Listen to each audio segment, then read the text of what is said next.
heard nobody, and the judge wouldn't believe either the hotel bills or the chambermaid, knowing them all too well by sight. So it means starting all over again from the beginning. Well, my dear, we shall see what we shall see, and you may be sure I shall do my best for Peter's wife, if only to spite Helen, who now will doubtless make everything as unpleasant as possible for her new sister-in-law. Naturally, I pay no attention to her snobbish nonsense about misalliances, which is ridiculous and out of date. Compared with the riff-raff we are getting in now from the films and the nightclubs, a country doctor's daughter, even with a poet in her past, is a miracle of respectability. If the young woman has brains and bowels, she will suit well enough. Do you suppose they intend to have any children? Helen will be furious if they do, as she's always counted on Peter's money going to St. George. Denver, if I know anything about him, will be more concerned to secure the succession in case St. George breaks his neck in that car of his. Whatever they do, somebody will be indignant, so I imagine they will please themselves. I was sorry I couldn't come to the reception. You seem to have diddled the press very neatly, but my asthma has been very bad lately. Still, I must be thankful to have retained my faculties and my sense of humour for so long.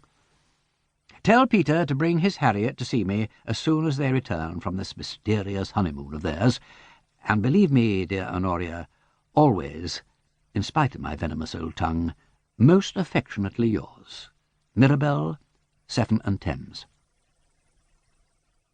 Mrs. Chipperley James, to the Honourable Mrs. Trump Hart. Well, dear, prepare for a shock. Peter Wimsey is married. Yes, actually married, to that extraordinary young woman who lived with a Bolshevist or musician or something and murdered him or something. I forget exactly. It was all ages ago, and such odd things happen every day, don't they? It seems a sad waste with all that money, but it does rather go to show, doesn't it, that there is something not quite right about the Wimseys. The third cousin, you know, the one that lives up in a little villa at Monte, is more than eccentric. And in any case, Peter must be 45 if he's a day.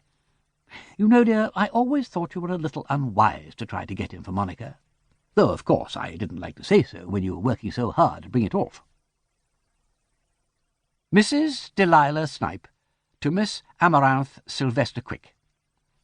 Of course, the sensation is the Wimsey-Vane marriage.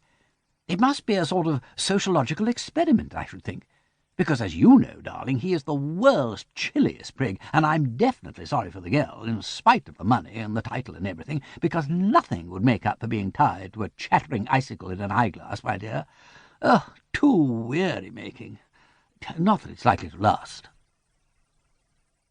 Helen, Duchess of Denver, to Lady Grummage. My dear Marjorie, thank you for your kind inquiries. Tuesday was indeed a most exhausting day, though I'm feeling rather more rested this evening. But it has been a very trying time for all of us. Peter, of course, was just as tiresome as he could be, and that is saying a good deal. First of all, he insisted on being married in church, though, considering everything, I would have thought that the registrar's office would have been more appropriate. However, we resigned ourselves to St. George's, Hanover Square, and I was prepared to do everything in my power to see that the thing was done properly, if it had to be done at all. But my mother-in-law took it all out of my hands, though I am sure we were distinctly given to understand that the wedding would take place on the day I had suggested, that is, next Wednesday.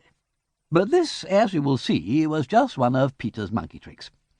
I feel the slight very much, particularly as we had gone out of our way to be civil to the girl and had asked her to dinner. Well, last Monday evening, when we were down at Denver, we got a wire from Peter which coolly said, "If you really want to see me married, try St. Cross Church, Oxford, tomorrow at 2. Well, I was furious. All that distance and my frock not ready, and to make things worse, Gerald, who had asked 16 people down for the shooting, laughed like an idiot and said, "Good for Peter." He insisted on our both going, just like that, leaving all our guests to look after themselves. I strongly suspect Gerald of having known all about it beforehand, but he swears he didn't. Anyway, Jerry knew all right, and that's why he stayed in London. I'm always telling Jerry that his uncle means more to him than his own parents. And I needn't tell you that I consider Peter's influence most pernicious for a boy of his age. Gerald, manlike, said...